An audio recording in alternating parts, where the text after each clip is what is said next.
कल्पना कीजिए, समुद्र के बीचों बीच एक छोटा सा जापानी द्वीप है, ओकिनावा। यह जगह किसी जादू से कम नहीं लगती। यहाँ के लोग 90 से 100 साल की उम्र में भी मुस्कुराते हैं, खेतों में काम करते हैं, दोस्तों के साथ हंसी मजाक करते हैं। कोई जल्दी में नहीं, कोई तनाव में नहीं।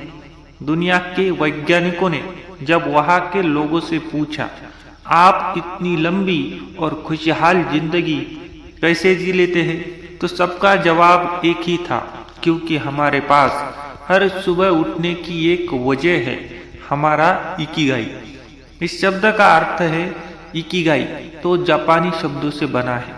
इकी का मतलब है जीवन और गाई का मतलब है मूल्य या अर्थ। यानी इकिगाई का अर्थ है जीवन का अर्थ, जीवन की वजह या वो कारण जिसके लिए हम हर सुबह उठते हैं। लेखक हेक्टर गार्सिया और फ्रांसिस मिरालिस ने इस किताब में ओकिनावा के लोगों की जीवन शैली का गहराई से अध्ययन किया और पाया कि खुश रहना कोई भाग्य नहीं बल्कि एक कला है, और इस कला का नाम है इकिगाई। यह किताब हमें सिखाती है कि हम सबके जीवन में कोई न कोई ऐसी चीज होती है जो हमें अंदर से जगाती है, जो हमें थकान में भी मुस्कुराने की ताकत देती है। वही चीज हमारा इकिगाई है। लेकिन आज की दौड़ती भागती जिंदगी में हम उसे भूल चुके हैं। हम नौकरी, पैसे और प्रतियोगिता में इतने उलझ गए हैं कि जीने की असली वजह खो दी है। यह किताब हमें उसे खोए हुए कारण को दोबारा से मिलवाती है, कारण जो हमें सुकून, खुशी और लंबी उम्र देता है। तो दोस्तों, अगर आप भी ये जानना चाहते हैं कि कैसे छोटी छोटी खुशियों से अपनी जिंदगी को अर्थपूर्ण बनाया जा सकता है, तो चलिए इस जापानी रहस्य इकिगाई की यात्रा पर निकलते हैं। भाग पहला है अपने जीवन का उद्देश्य खोजो, फाइंड योर पर्पज। एक बार जापान के ओकिनावा गांव के एक बुजुर्ग महिला से एक पत्रकार ने पूछा, आपकी उम्र 102 साल है, लेकिन अब हर सुबह इतनी ऊर्जा से क्यों उठती हो? वो मुस्कुराई और बोली, क्योंकि मुझे पता है कि आज भी मैं अपने पड़ोसी के बच्चों को ओरिगामी सिखाऊंगी। पत्रकार हैरान रह गया। वो सोचने लगा, इतनी उम्र में ये औरत अब भी क्यों सिखा रही है? लेकिन असल में यही उसका इकिगाई था। हर सुबह किसी को कुछ सिखाने की खुशी ही उसकी जिंदगी की वजह थी। इकिगाई सिर्फ काम नहीं, जीवन का उद्देश्य है। लेखक बताते हैं कि ज्यादातर लोग जीते तो है, पर उन्हें नहीं पता क्यों जी रहे हैं। यही वजह है कि दुनिया में तनाव, चिंता और दुख बढ़ रहे हैं। ओकिनावा के लोग कहते हैं, अगर तुम्हें पता है कि तुम हर सुबह क्यों उठते हो, तो तुम कभी नहीं थकते। उनके लिए काम सिर्फ रोजगार नहीं, एक जीवन की खुशी है। वो अपने काम को पूजा की तरह करते हैं, चाहे वो खेती हो, सिलाई हो या खाना बनाना।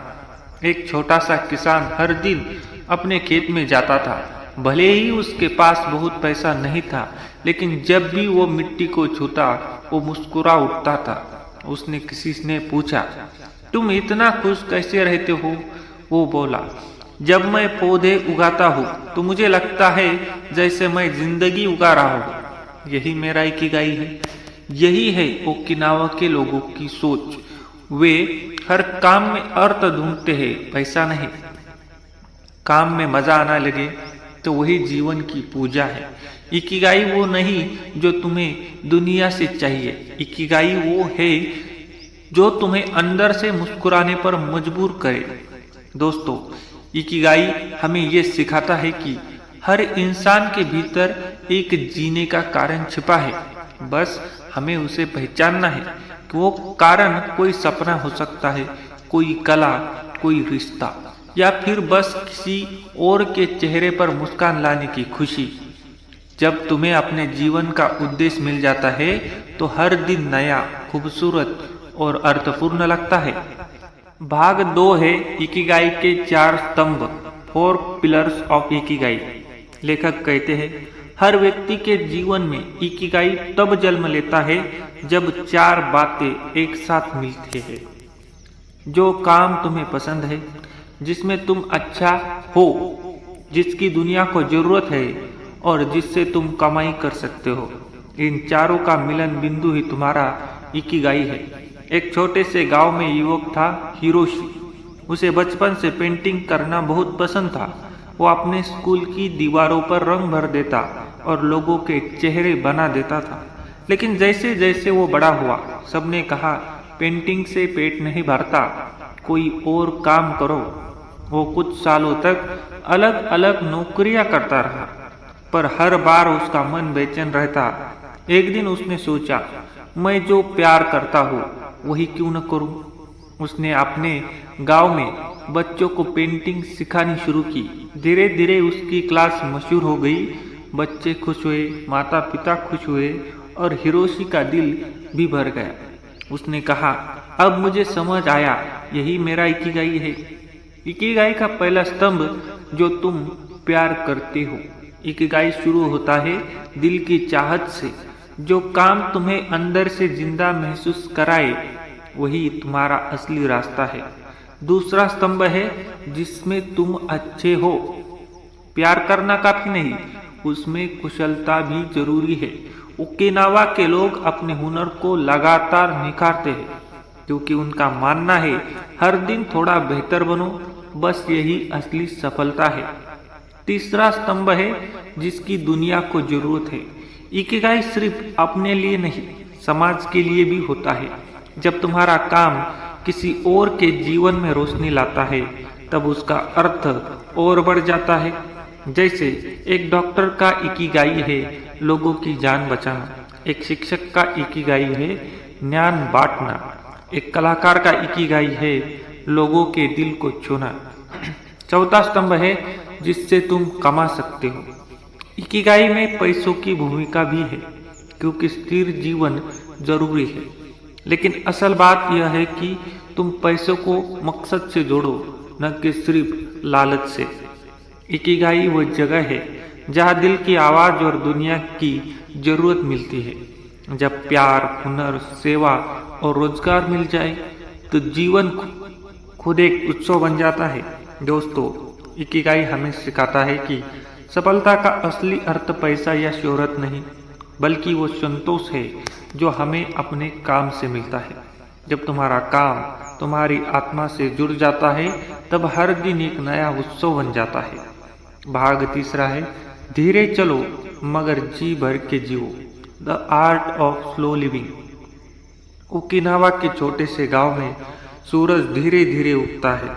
लोग सुबह 5 बजे उठते हैं, चाय पीते हैं, फूलों को पानी देते हैं और अपने दोस्तों से मुस्कुराकर ओहियो कहते हैं, जिसका मतलब है सुप्रभात। यहाँ कोई जल्दी में नहीं होता, कोई बस पकड़ने के लिए नहीं भागता, कोई ट्रैफिक में गुस्सा नहीं करता, क्योंकि उन्होंने एक जीवन दर्शन अपनाया है, धीरे चलो मगर दिल से जियो। एक दिन लेखक ने एक बूढ़े माली से पूछा, आपकी उम्र 100 साल है, फिर भी आप हर दिन अपने बाग में काम करते हो, क्यों?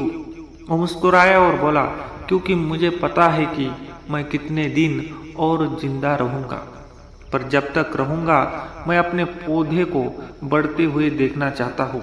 उसने कहा, जब मैं बीज लगाता हूँ तो मैं भविष्य में भरोसा बोता हूँ। यही है इकिगाई का रहस्य, धीरे चलना मगर हर पल को पूरे दिल से जीना। स्लो लिविंग का मतलब क्या है? दोस्तों, आज की दुनिया में लोग दौड़ रहे हैं पैसों के पीछे, नाम के पीछे, शोहरत के पीछे, पर इस भागदौड़ में वो जीना भूल गए हैं। ओकिनावा के लोग कहते हैं, तेजी से नहीं तालमेल से जियो। उनकी दिनचर्या बहुत सरल होती है। सुबह सूरज के साथ उठना, ग्रीन टी पीना, दोस्तों के साथ बातें करना, हल्का और प्राकृतिक भोजन और दिन में थोड़ा काम, थोड़ा आराम। यही संतुलन उनकी लंबी और स्वस्थ जिंदगी का रहस्य है। ओकिनावा में हर व्यक्ति एक मोई होता है, यानी दोस्तों की छोटा समूह, जो एक दूसरे की मदद करते हैं, साथ खाते हैं और एक दूसरे के सुख दुख बांटते हैं। अगर कोई बीमार हो जाए तो बाकी सब उसका ध्यान रखते हैं। अगर कोई अकेला महसूस करे तो सब उसे मिलने आते हैं। यह मोई संस्कृति लोगों को अपने अकेलेपन से बचाती है और उनके दिलों में मजबूत बनाती है। जिसे अच्छे दोस्त मिले हैं उसे डॉक्टर की जरूरत कम पड़ती है। जिंदगी का मजा भागने में नहीं, रुककर मुस्कुराने में है। धीरे चलो, क्योंकि मंजिल नहीं, सफर भी उतना ही सुंदर है। जो हर पल को महसूस करता है वही सच में जीता है। दोस्तों, इकिगाई हमें सिखाता है कि लंबी उम्र का रहस्य सिर्फ सेहत नहीं, बल्कि शांत मन और जुड़ा हुआ दिल है। जो व्यक्ति धीरे चलता है वो ज्यादा दूर तक पहुंचता है। तो चलिए अब से हम भी हर सुबह मुस्कुरा कर उठे, थोड़ा धीरे जिए, थोड़ा सुकून से सांस ले और अपने हर पल को अर्थपूर्ण बनाए।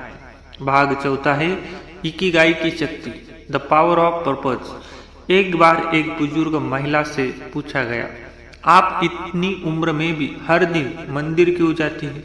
वो बोली, क्योंकि मुझे वहाँ वो शांति मिलती है जो मुझे याद दिलाती है कि मैं अब भी इस दुनिया में किसी काम की हूँ। यही है इकिगाई की शक्ति, वो एहसास कि हमारा अस्तित्व मायने रखता है, वो कारण जो हमें हर सुबह मुस्कुराकर उठने की ताकत देता है। जापान के एक सैनिक की कहानी है जिसने युद्ध में अपनी टांगे खो दी। वो टूट गया, सोचने लगा कि अब उसका जीवन बेकार है। एक दिन उसे एक बच्चे ने कहा, अंकल आप तो हीरो हो, आपने देश की रक्षा की। वो पल उसकी आंखें खोल गया। उसे एहसास हुआ कि उसकी कहानी लोगों को प्रेरित कर सकती है। उसने स्कूलों में जाना शुरू किया, बच्चों को साहस और शांति का पाठ पढ़ाया। धीरे धीरे वो फिर से मुस्कुराने लगा। अब मेरा इकिगाई है लोगों को उम्मीद देना। उद्देश्य ही जीवन की ताकत है। इकिगाई हमें सिखाता है कि अगर हमारे पास जीने की वजह है तो हम हर दर्द, हर चुनौती का सामना कर सकते हैं। ओकिनावा के लोग कहते हैं, अगर तुम्हारे पास क्यों है तो कोई भी कैसे असंभव नहीं होता।